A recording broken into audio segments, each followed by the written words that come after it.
आज के व्याख्यान में हम नीति शास्त्रीय दृष्टिकोण से नैतिक उत्तरदायित्व के अर्थ, स्वरूप, नैतिक उत्तरदायित्व एवं कर्तव्य में पारस्परिक संबंध, नैतिक उत्तरदायित्व के लिए आवश्यक शर्तें, नैतिक उत्तरदायित्व में मानवीय प्रयास की भूमिका तथा नैतिक उत्तरदायित्व से जुड़े हुए कुछ महत्वपूर्ण प्रश्नों पर विचार करेंगे।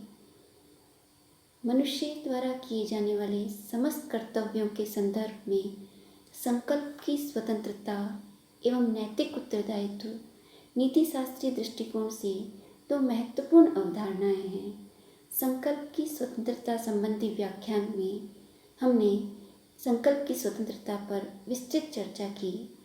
आज के इस व्याख्यान में हम नैतिक उत्तरदायित्व का विस्तृत विवेचन करते हुए ये जानने का प्रयास करेंगे कि नीति शास्त्रीय दृष्टिकोण से नैतिक उत्तरदायित्व की क्या महत्ता है। सर्वप्रथम ये जानने का प्रयास करते हैं कि नैतिक उत्तरदायित्व का वास्तविक अर्थ क्या है। स्वयं मनुष्य के अपने प्रति और दूसरों के प्रति कर्तव्यों का पालन करना ही नैतिक उत्तरदायित्व कहलाता है।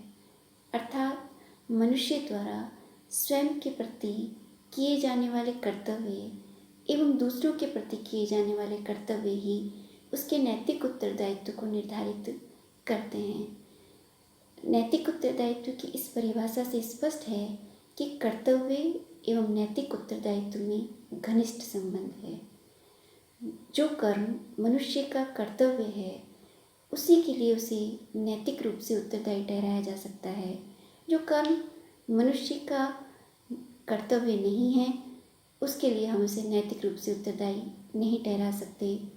उदाहरणार्थ, यदि हम किसी मनुष्य से कहते हैं कि अपने वचन के अनुसार उसे अपने मित्र की पुस्तक लौटा देनी चाहिए, तो हमारा यहाँ इस कथन से अभिप्राय यही है कि अपने वचन पूर्ति संबंधी कर्तव्य के पालन के लिए एक निश्चित समय अवधि में अपने मित्र की पुस्तक लौटा देना उस मनुष्य का नैतिक उत्तरदायित्व है।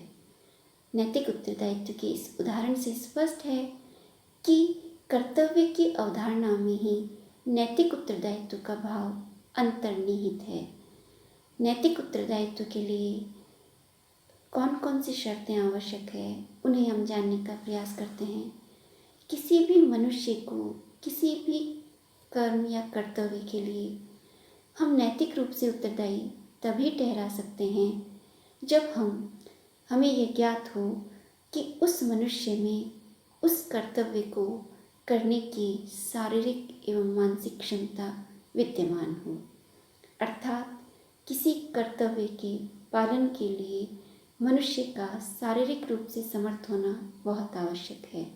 यदि मनुष्य शारीरिक रूप से समर्थ नहीं है तो हम उसे किसी कर्म के लिए नैतिक रूप से उत्तरदायी नहीं ठहरा सकते हैं। शारीरिक समर्थता के साथ साथ ही मनुष्य में मानसिक क्षमता या बौद्धिक क्षमता का होना भी ज़रूरी है। मानसिक या बौद्धिक क्षमता के अभाव में भी हम किसी मनुष्य को उस कर्तव्य के लिए नैतिक रूप से उत्तरदायी नहीं ठहरा सकते। यदि कोई मनुष्य मानसिक रूप से विक्षिप्त है या उसमें मानसिक विकृति है तो हम उसे किसी कर्तव्य के प्रति नैतिक रूप से उत्तरदायी नहीं ठहरा सकते।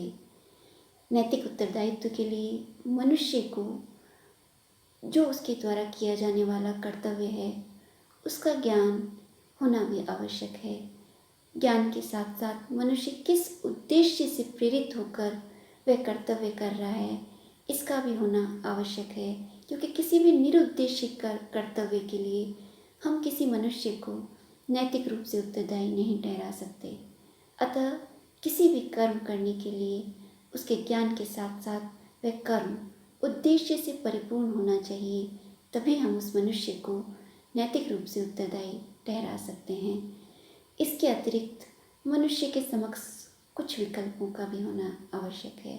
अर्थात मनुष्य चाहे तो वह उस कर्म को करे और चाहे तो उस कर्म को त्याग कर सके, तभी हम उसको उस कर्म के लिए नैतिक रूप से उत्तरदायी ठहरा सकते हैं। नैतिक उत्तरदायित्व के लिए आवश्यक शर्तों का विवेचन करने से ये स्पष्ट है कि नैतिक उत्तरदायित्व के लिए भी वे सभी शर्तें आवश्यक हैं जो हमने संकल्प की स्वतंत्रता के लिए आवश्यक मानी थी। संकल्प की स्वतंत्रता की भांति ही नैतिक उत्तरदायित्व भी उन्हीं शर्तों को स्वीकार करता है जो संकल्प की स्वतंत्रता के लिए आवश्यक है।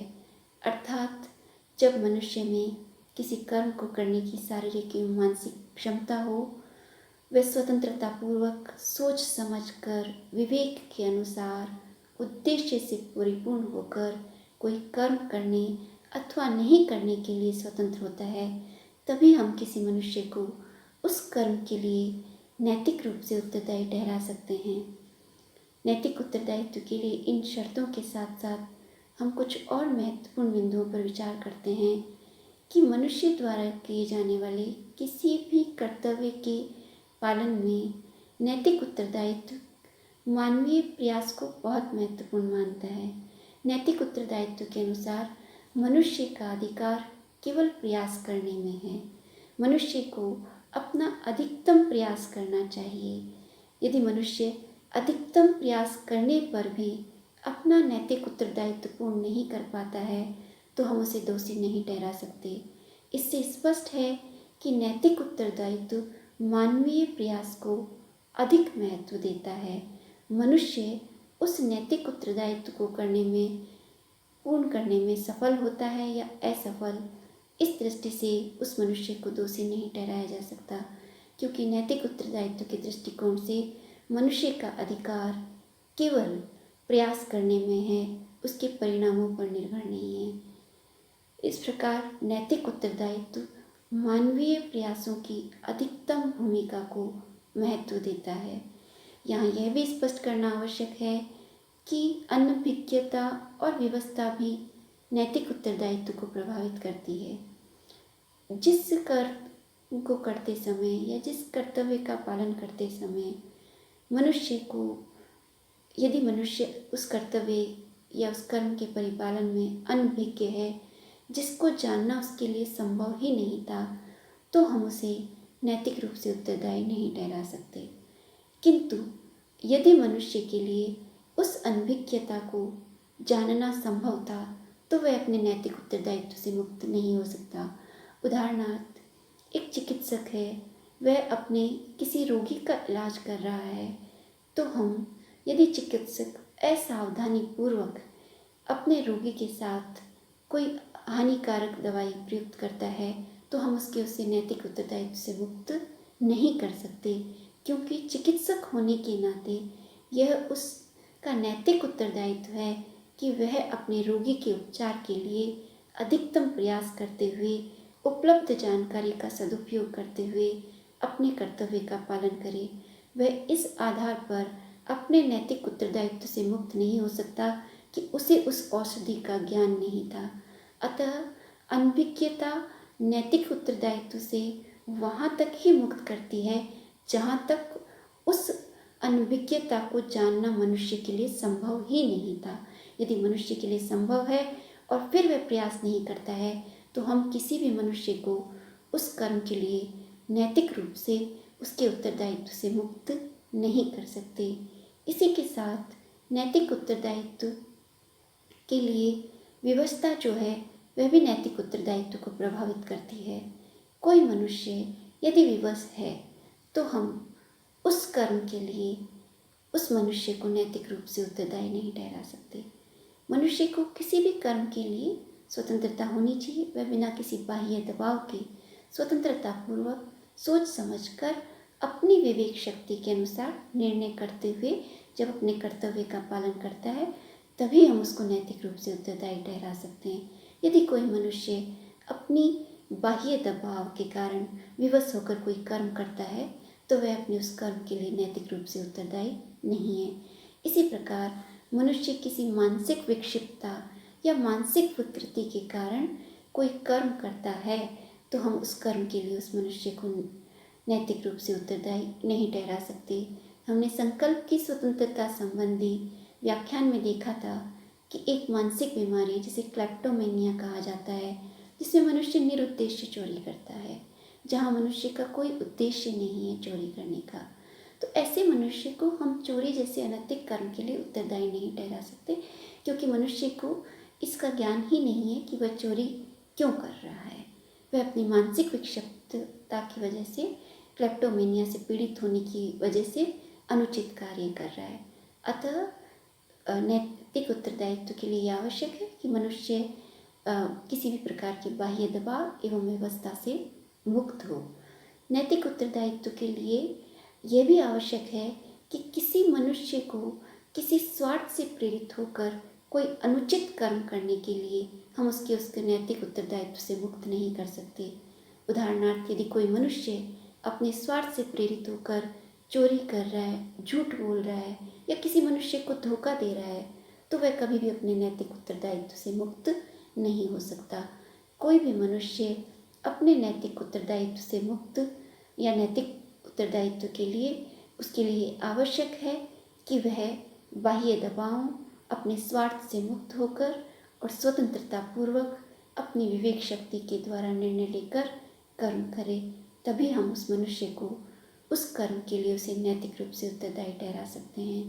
नैतिकता की दृष्टि से नैतिक उत्तरदायित्व की महत्वपूर्ण भूमिका है, क्योंकि नैतिक उत्तरदायित्व के बिना हम मनुष्य को न तो उसकी निंदा कर सकते हैं और न ही उसकी प्रशंसा कर सकते हैं। यदि मनुष्य में कोई कर्म करने के लिए नैतिक उत्तरदायित्व की स्वतंत्रता उसे नहीं है, तो नहीं तो वह प्रशंसा का पात्र हो सकता है और न ही निंदा का पात्र। किसी भी मनुष्य की निंदा और प्रशंसा का आधार नैतिक उत्तरदायित्व है। यदि मनुष्य वास्तव में कोई कर्म करने के लिए या किसी कर्तव्य को करने के लिए स्वतंत्र है, तभी उसी के आधार पर हम उस मनुष्य के कर्म को उचित या अनुचित कहते हुए उसकी प्रशंसा या निंदा कर सकते हैं। इस प्रकार नैतिक उत्तरदायित्व नीति शास्त्रीय दृष्टिकोण से मानवीय कर्तव्यों के निर्धारण में एक महत्वपूर्ण अवधारणा है। अब हम ये जानने का प्रयास करेंगे कि नैतिक उत्तरदायित्व के इस व्याख्यान में कौन से महत्वपूर्ण प्रश्न हो सकते हैं। एक प्रश्न तो हमारा यही हो सकता है कि नैतिक उत्तरदायित्व से आप क्या समझते हैं।